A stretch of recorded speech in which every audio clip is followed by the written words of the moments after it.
मी अश्विनी. मी आज तुम्हाला माझ्या नवऱ्याची गोष्ट सांगणार आहे.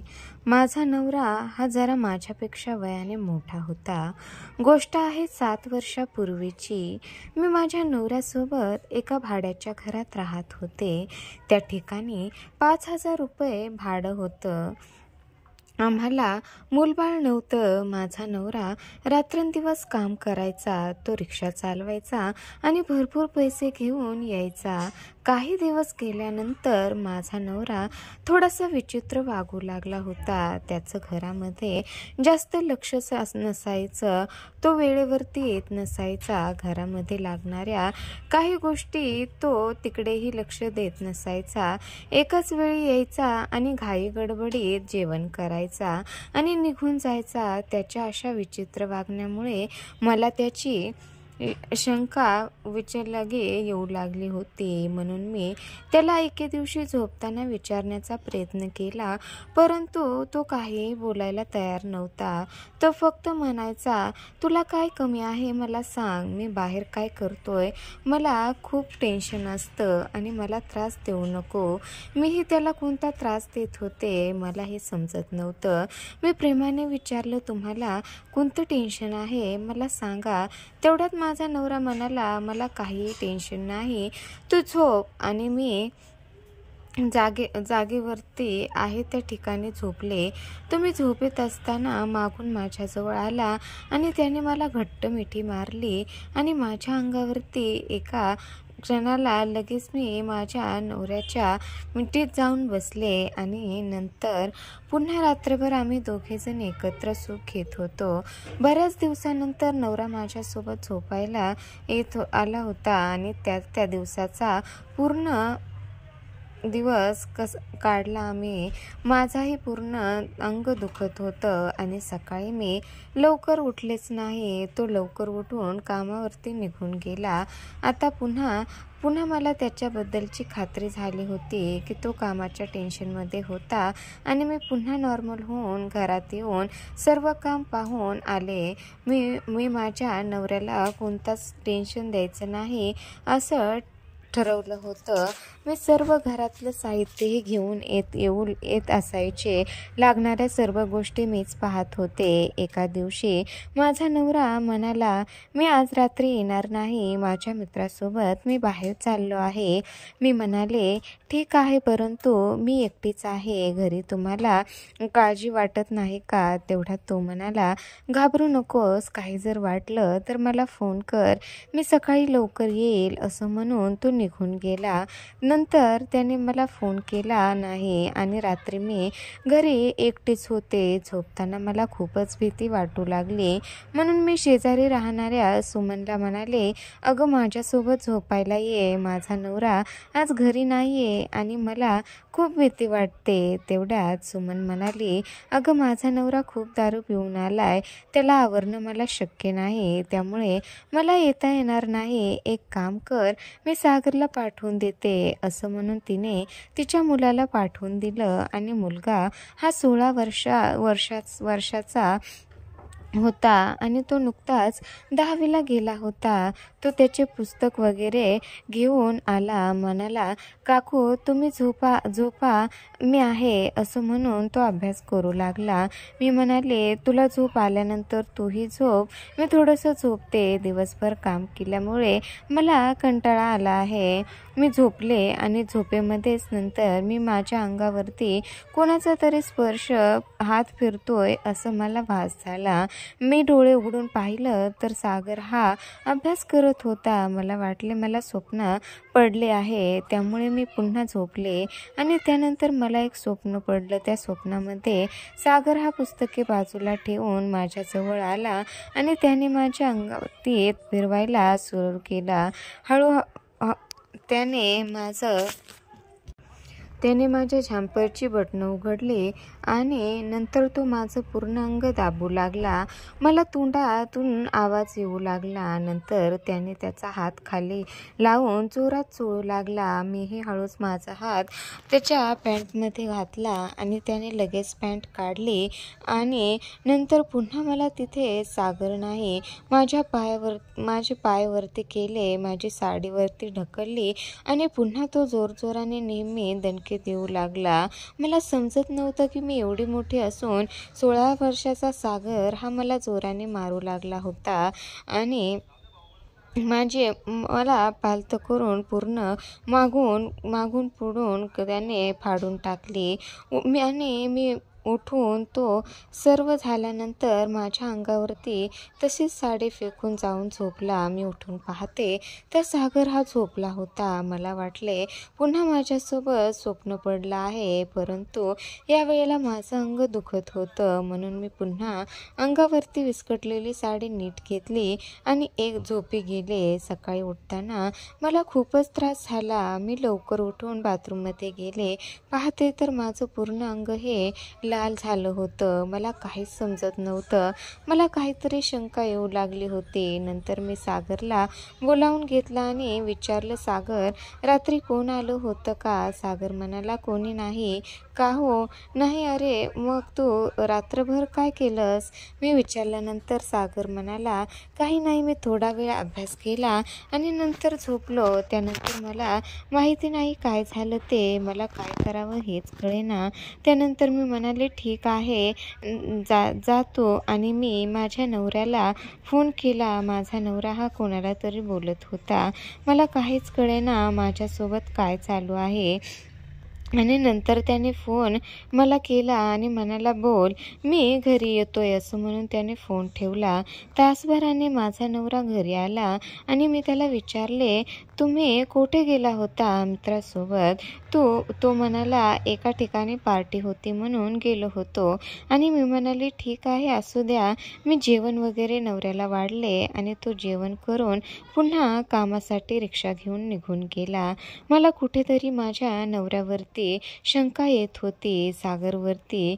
हे मला थोडासा डाऊट येत होता, कारण जर मला स्वप्नामध्ये घडलेलं हे स्वप्न असेल तर माझं अंग आणि पूर्ण शरीर सर्व दुखण्याची काय गरज? म्हणूनच मला सागरवरतीही संशय येऊ लागला होता.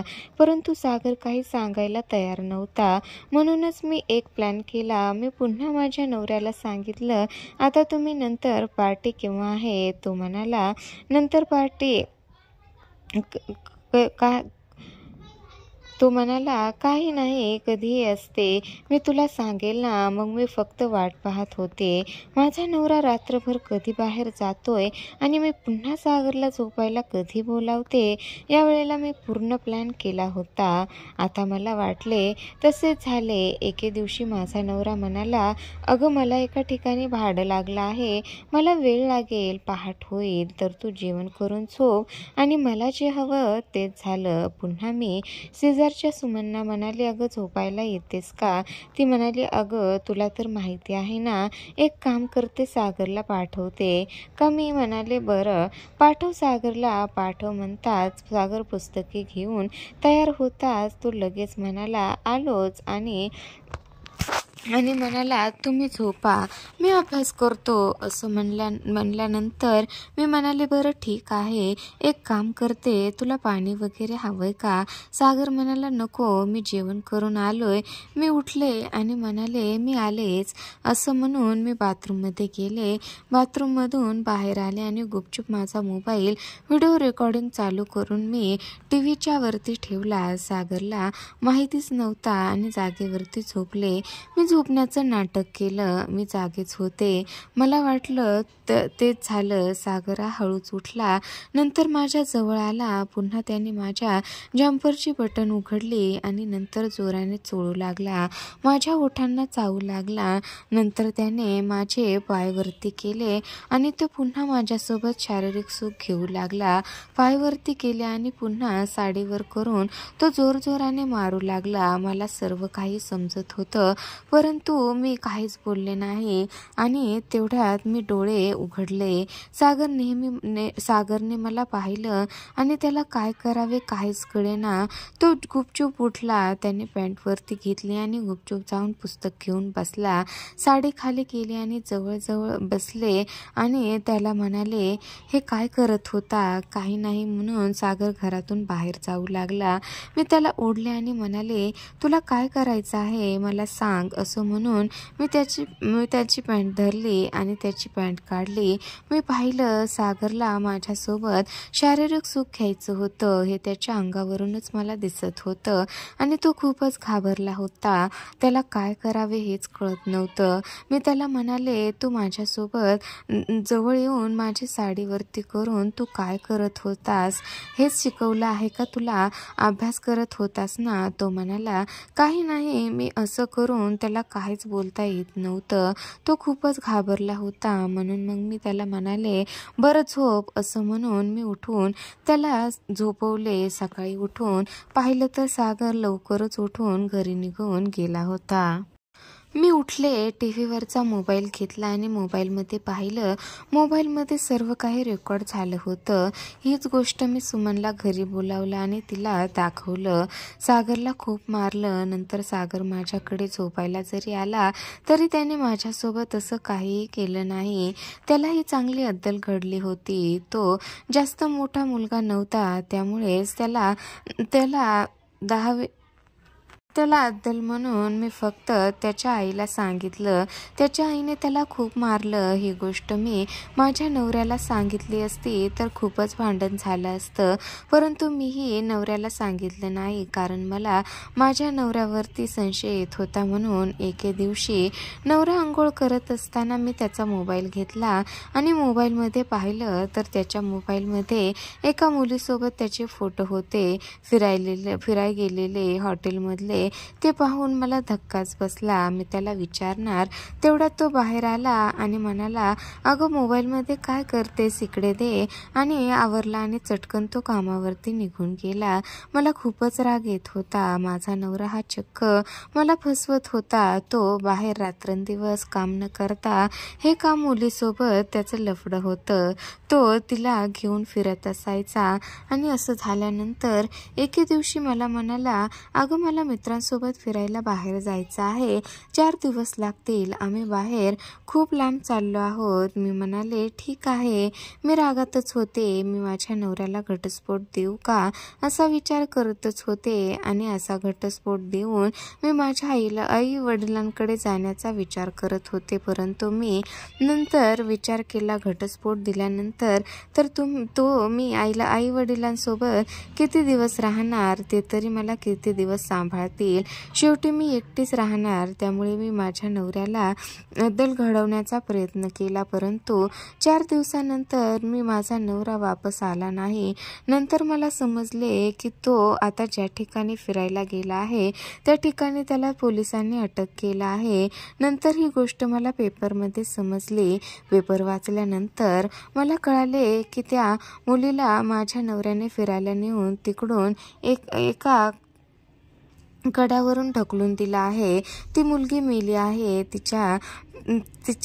त्याबद्दल त्याला अटक केलं आहे. आता तो सुटू शकत नाही. त्याला खूप मोठी शिक्षा झाली होती.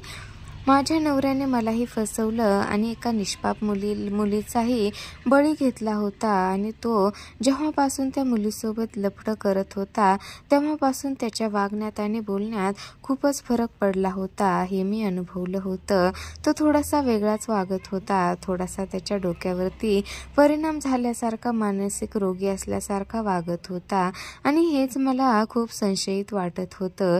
मला खूप दुःखही वाटू लागलं की मी माझ्या नवऱ्याला घटस्फोट तर देणारच होते, परंतु त्यांनी मला एका मुलीचाही जीव घेतला. हे ऐकून मला तर खूपच राग येऊ लागला. त्यामुळे मी त्याला पाहायलाही गेले नाही. तो कुठेही आहे, काय करतो याचं मला काहीच देणं घेणं नाही. असं म्हणून मी थेट माझ्या आईवडिलांकडे निघून आले. आता मी माझ्या आईवडिलांपाशी राहते आणि मी स्वतःचा एक खानावळीचा व्यवसाय चालू केला आहे. मी आईवडिलांच्या घरातूनच खानावळ चालू केली आहे त्यांनाही 2 रुपयाचा हातभार लावला आहे. इथून पुढे माझं आयुष्य मी अशाच पद्धतीने घालवणार आहे याचा मीही निर्णय देखील घेतला. माझ्या नवऱ्याने केलेले कृत्य मी तुम्हाला सांगितलं. अशा पद्धतीचा होता तो. किती माझ्यावरती प्रेम करत होता, त्याने माझा किती विश्वासघात केला, या सर्व गोष्टी तुम्हाला समजल्या असतील. तुमच्यासारख्याच माझ्यासारख्या अशा कित्येक मुली अशा गोष्टीला बळी पडत असतील. त्यांनी या गोष्टीतून एकच बोध घ्यावा, कोणत्याही गोष्टीला मर्यादेपेक्षा जास्त स्थान देऊ नये आणि कोणतीही गोष्ट खूप जास्त वाहवत जाता कामा नये, कारण अशा गोष्टीचा शेवट खूप वाईट होतो. त्यामुळे मला असं वाटतं, जर तुमचाही नवरा अशा काही गोष्टी करत असेल किंवा त्याच्यावरती तुम्हाला संशय येत असेल तर तुम्ही या गोष्टी समोरासमोर बोलल्या पाहिजेत, मांडल्या पाहिजेत. पुढे काही अनर्थ घडण्या अगोदरच अशा गोष्टी क्लिअर करणं आवश्यक आहे. तरच तुमचा संसार आणि सर्व गोष्टी जागेवरती राहतील असं मला वाटतं. बाकी तुम्हाला सर्व काही समजलंच असेल. तर मित्रांनो, काय वाटतं तुम्हाला या कथेबद्दल नक्की कमेंट करून सांगा आणि अशाच अर्थपूर्ण कथा ऐकण्यासाठी आपल्या चॅनलला नक्की सबस्क्राईब करा.